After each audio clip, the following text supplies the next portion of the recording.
pash një artikull që mund të ketë qenë interesant, që më mendin që viti ishte pak më vonë se këto artikujt e Aliut, disa vjetë më vonë. U botua atëherë unë punoja në rilindje, me titullin Një vendim i padrejtë. Fjala bëhej për gjimnazin e Tovës. Edhe mbaj mend fjalimin e parë që niste kështu afërsisht artikulli. Vallë dhe si vjet në gjimnazin e Tovës në të hapet vetëm një paralele në gjuhën shqipe dhe 2-3 në gjuhën maqedonase, megjithse numri i nxënësve shqiptar që mbarojnë të veçaren është disa herë më i madh. Dhe në këtë drejtim ishte këtë materiali. Dhe këtu kishte reagime të mëdha, dërguan edhe përgjigje në rilindje dhe u botua.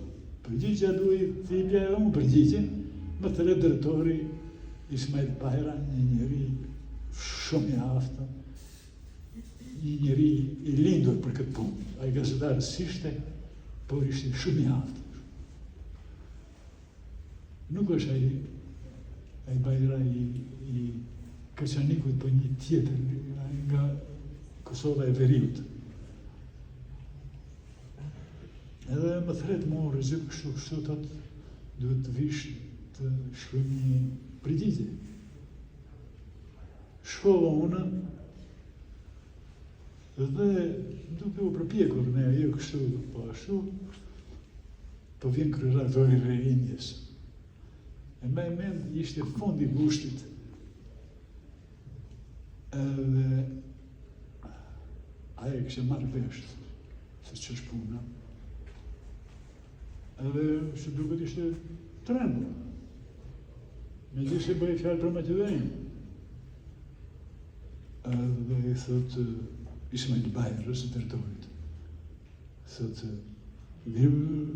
Ismail, ti ke lexuar këtë material që e shkruaj? Po thotë, po, kam lexuar.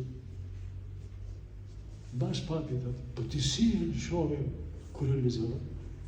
Po thotë, e lexova, e lash të boton. E qohet në botim. Edhe vetë kryeredaktori i rilindjes ishte i friguar për kësaj. Artikulli kishte pastaj jonë të madhe këtu, gjithë Maqedoninë. Por dëshim dua të them se përpiqeshim të gjithë, me sa fuqi kishim, me atë kulturë që kishim, dhe me atë mbushtësi shumë të vogël të lirisë të fjalës së shkrimit, që ta thoshim deri diku bile, deri diku të vërtetën, se të vërtetën troq se thonim do.